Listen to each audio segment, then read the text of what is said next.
Alors, droite, gauche, 1, 2, attention la colline, ça grimpe, ça grimpe. Mes pieds commencent à prendre cher, putain.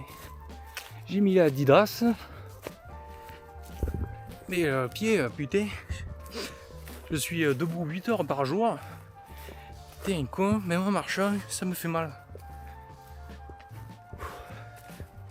J'aurais dû tourner à droite. Ah, attends, regarde-moi ça. Ça, c'est beau, ça j'aime. Superbe. The Witcher. Un mec avec une épée enduite d'huile. Son corps aussi enduit d'huile, parce qu'on est un petit peu sur Netflix quand même, donc faut que ce soit sexe pour tous ceux qui regardent les corps huilés. Et là, tu vois, dans le champ, il y a une wyvern qui atterrit, ou un griffon. Et il coupe la tête. Cut. Bravo Gérald de Rive. Tu as vaincu le monstre. Voilà. Mais les couleurs, moi là, j'espère que la caméra rend bien, je verrai au montage, mais j'adore les couleurs. C'est automnal, c'est beau, le ciel est gris, mais ça contraste bien avec les tons de la forêt. Tu vois, le champ de tournesol en train de crever, comme annonciateur de la fin de l'été, quoi.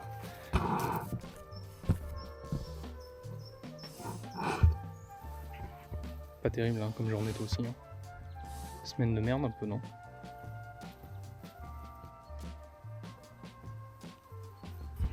Salut.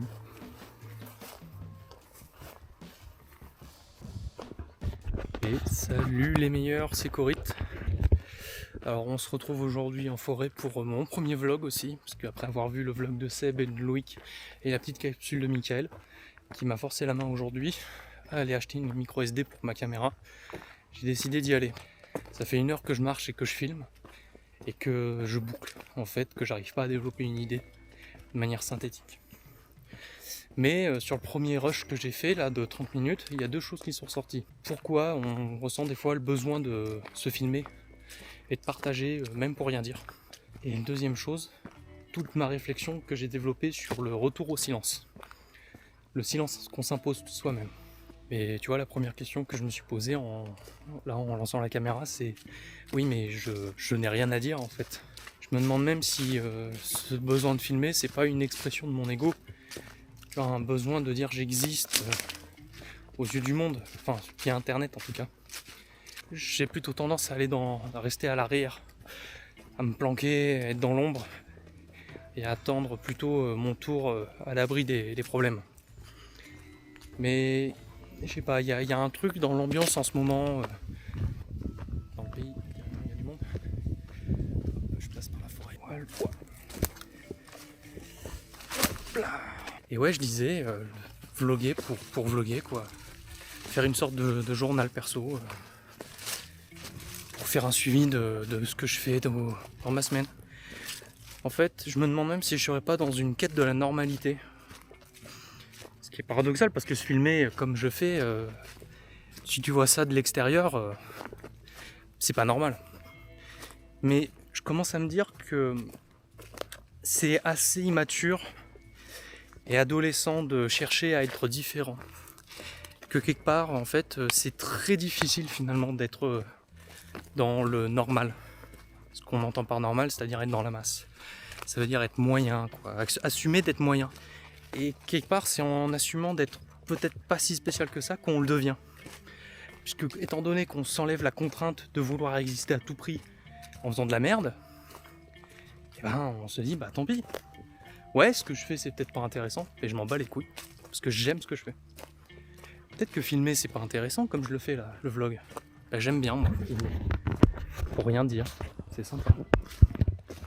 Marquer dans le temps mes pensées, mes réflexions, et revoir ça plus tard, voir comment ça évolue, développer autre chose, des nouvelles compétences, de la mise en scène, je sais pas. Mais sinon, la deuxième réflexion que j'avais, c'était après avoir fait l'expérience de la ville, je me suis confronté à un échec, hein, on peut dire ça comme ça, puisque je ne suis plus en ville maintenant. Pour résumer, en fait, j'ai fait mes études.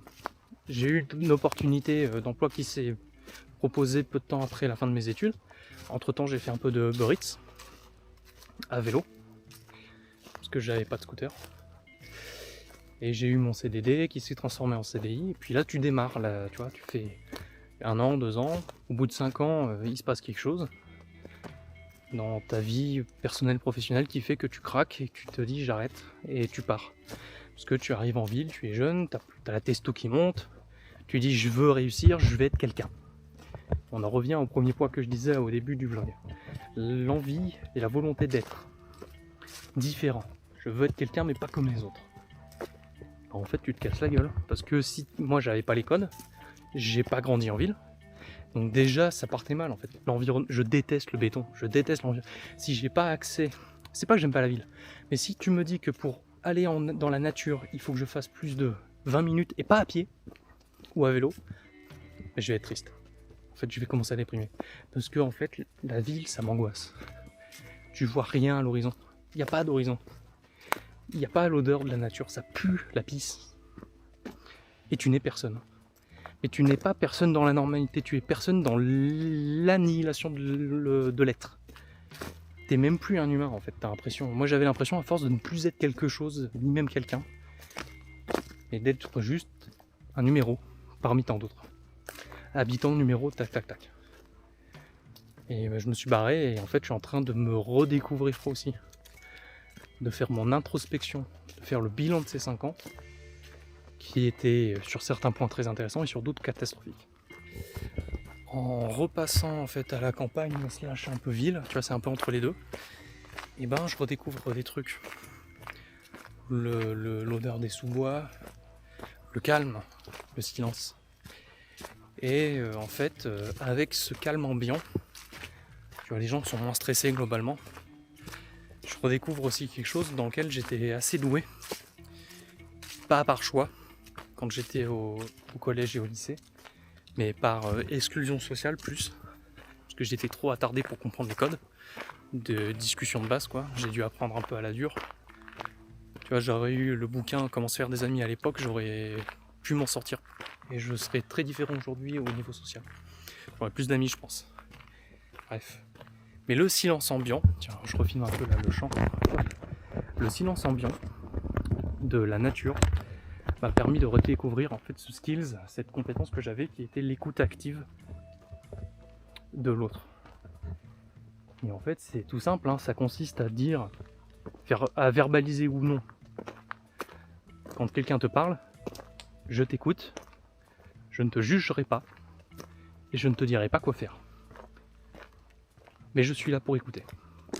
Et ben ça c'est un truc à avoir. Ça c'est hyper balèze à avoir. Savoir parler c'est une chose, mais finalement, si je me rends compte, dans mon cas personnel, que j'apprends pas grand chose en parlant aux autres.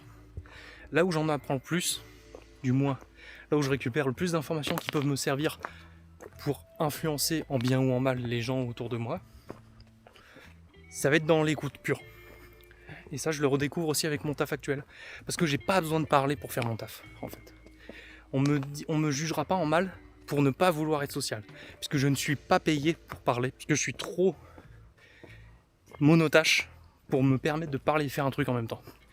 Quand je suis vraiment concentré, je ne parle pas. Mais j'écoute beaucoup, par contre. Je suis monotache, mais je peux quand même écouter tout ce qui se passe autour de moi. Parce que je suis ultra concentré au niveau de l'écoute.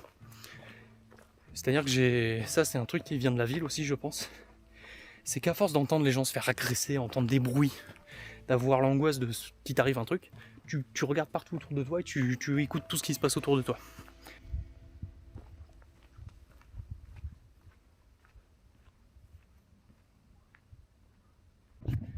Je suis désolé, j'ai été coupé, j'ai croisé du monde, je suis pas encore assez à l'aise pour parler alors qu'il y a d'autres personnes autour de moi. Se taire et écouter.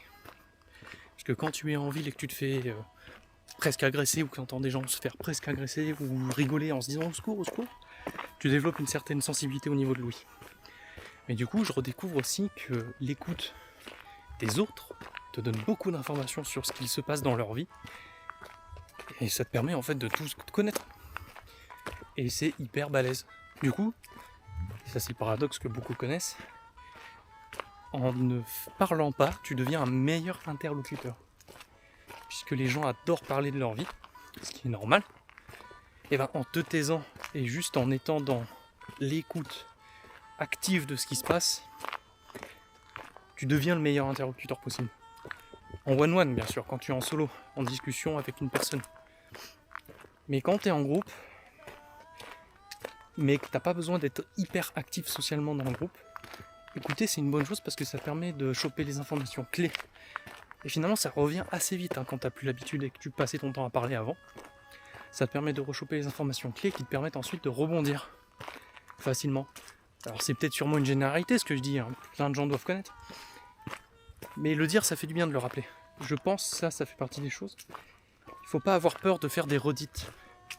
Tu vois, le devoir de mémoire, c'est une chose comme ça, c'est une redite, le devoir de mémoire. Ne pas oublier. Et bien moi je pense qu'il faut faire ça. Redonner des généralités, des leçons de morale, de généralité, de principes comme ça, là, humains, qu'il faut redévelopper. Je redécouvre en fait la compétence de l'écoute et du silence. Et ben ça marche super bien. J'ai encore du mal à le faire avec la famille, mais je me force un peu à moins parler à table, à moins échanger et à plus écouter les autres, et même à recommencer à reposer plein de questions. Mais pas des questions en mode ça, puis ça, puis ça. Tu vois, c'est ah, du coup, et ensuite, et tu sais, tu pars d'une question et tu la développes de manière organique, ça se fait naturellement. Ben ça, j'essaye de le redévelopper petit à petit. Et je profite aussi du coup des vlogs pour externaliser ma pensée et partager un peu mon ressenti, quoi. Même s'il n'y a personne qui écoute, en fait, c'est vraiment pour moi avant tout. Et ça va être ma conclusion, c'est que je pense qu'en fait, faut pas vloguer pour les autres, il faut vloguer pour soi. Et ensuite, t'as le narcissisme et le culot de poster. Mais en soi, cette vidéo sortira peut-être jamais. Peut-être qu'elle restera sur un disque dur ou qu'elle sera effacée aussitôt que j'aurai appuyé sur l'arrêt. Mais c'est pas grave. Puisque au moins, j'aurai externalisé ma pensée et je pourrai passer à autre chose, justement. Ça, c'est bien. On progresse. Tu vois, là, ça fait quoi? Plus d'1 heure que j'enregistre plein d'essais. Celui-là, je le trouve concluant, je vais le garder. Regarde, on arrive même à la croisée des chemins. Moi, mon point d'arrivée, il est tout droit. Voilà, j'ai fini ma balade. J'ai fait mon vlog. Je suis content. Ma réflexion est acquise. Conclusion. Du coup, ce que j'ai abordé aujourd'hui, pour moi, ça c'est pour moi, c'est pour résumer, pour vous aussi. 1. Pourquoi vlogger? Pourquoi est-ce que c'est important aujourd'hui, d'autant plus dans l'ère numérique, de se filmer pour enregistrer ses pensées? Parce que sinon on les oublie.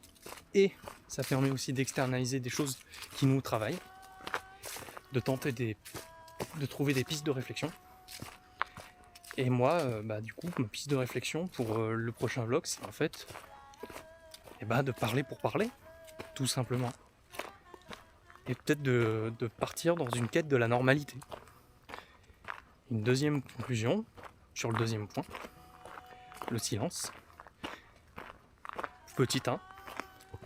Est-ce que ça voudrait dire que peut-être je dois me vloguer moi, mais aussi vloguer les autres? Est-ce que j'aurais pas un intérêt à filmer et écouter d'autres personnes? Comme ça, je sais pas, l'idée me vient là maintenant, peut-être. Ben on verra. Mais pour l'instant, j'ai rien à vloguer autre que mon quotidien en fait. Ou une simple balade en forêt. Tu vois, peut-être qu'aussi, là je me dis que je vais peut-être prendre le temps à force de commencer à faire un peu d'étalonnage, tenter des petits plans, des petits effets, et vraiment de me familiariser avec cette caméra là. Franchement, je suis assez content là de ce premier résultat. Pour information, je filme également là en 1080p, 60 images secondes, mais je sais qu'il y a des modes ralentis. Il y a plein de fonctions de stabilisation. Pour info, là je suis sur la stabilisation de base, c'est pas la meilleure, mais c'est celle qui croppe le moins dans l'image. Et voilà. Donc écoutez, les meilleurs, moi je vous dis la semaine prochaine ou un autre moment. J'ai pas déterminé encore si j'allais vlogger tout le temps ou pas. Et puis c'était Corit et je vous dis à bientôt.